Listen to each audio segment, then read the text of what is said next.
And the next thing you're going to need is 80 grams of chopped nuts. Now, basically, you can use any type of nut as long as it's coarsely chopped. What I've done here is I've used chopped pecans, and I only had a little bit of chopped nuts left. So what I decided to do was use oats.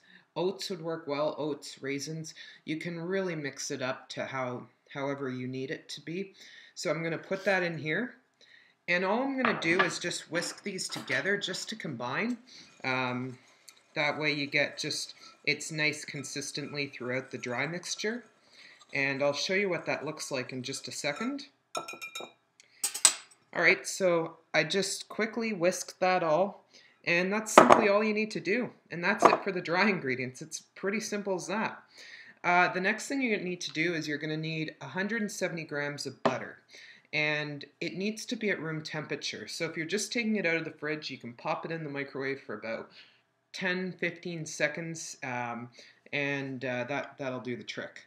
So I'm going to put this in, and it should be unsalted butter. There is no added salt in this recipe, so you want to make sure that you're using unsalted butter. Another thing to add, there's only 4 ingredients, so you want to make sure that you're using good ingredients because the flavors of a few are really going to stand out. So, excuse the squeaking noise, it's the mixer here. So you're just going to beat this for a bit. And while this is beating, I'll tell you what the next step is. You're going to need 90 grams of powdered sugar, confectioner sugar, icing sugar, whatever you refer to as. That's what you're going to need. Just going to beat this just for a second. That should be good enough. Yeah, you just want to cream the butter just till it's nice and smooth. So you're going to add in 90 grams of the powdered sugar right now to the butter mixture. And just as a note regarding powdered sugar typically it can be lumpy and bumpy. To get rid of it, it's a good idea to sift it. It's not critical, but it does really help and does improve on the recipe.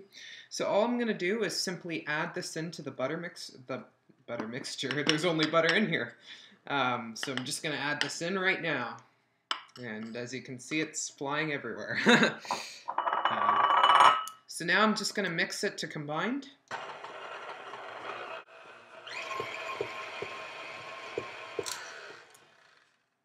Alright, so I've combined my powdered sugar icing mixture, or powdered sugar butter mixture, I should say.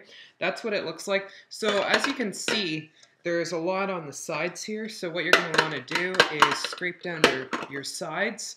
That way everything is combined, because it really does make a difference. Yeah. So the next thing we're going to do is add in the dry mixture. And it's as simple as that. You just plop it in.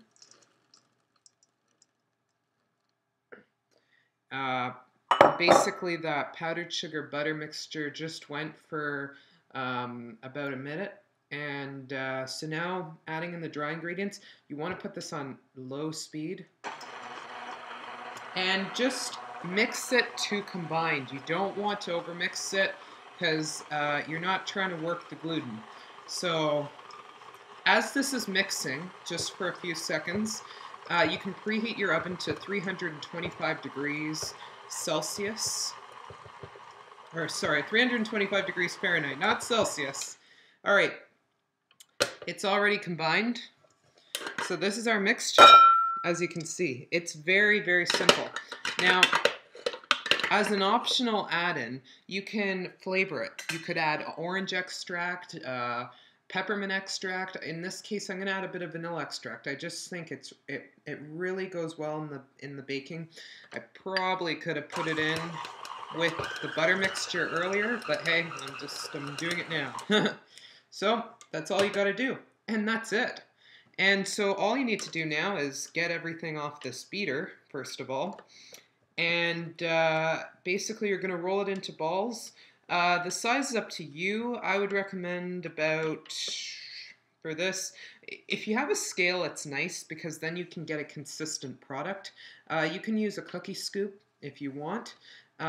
Basically, the idea is to get about a tablespoon and a half.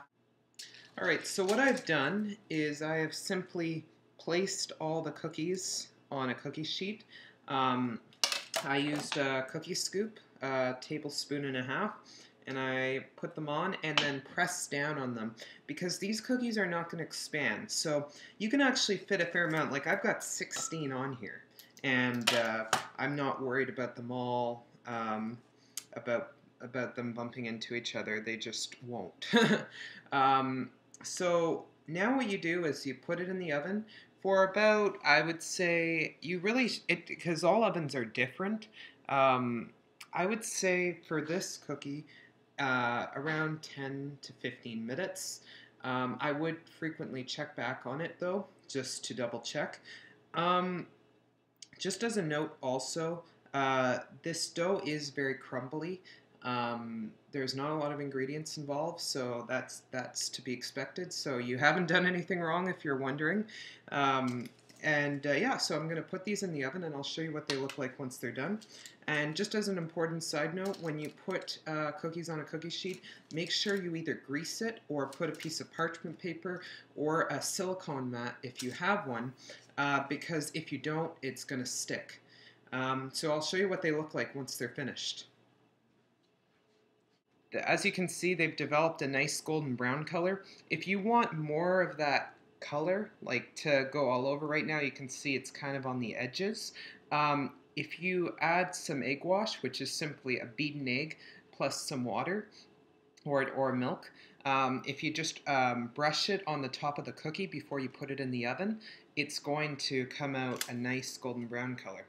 So I will just set these down here, and as they are cooling, you can, to add some decoration to it, it's always nice with these cookies to add a sprinkle bit of confectioner sugar.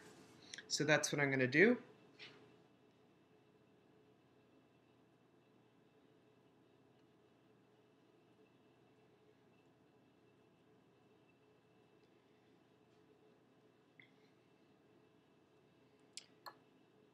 And as you can see, I'll just show you right now.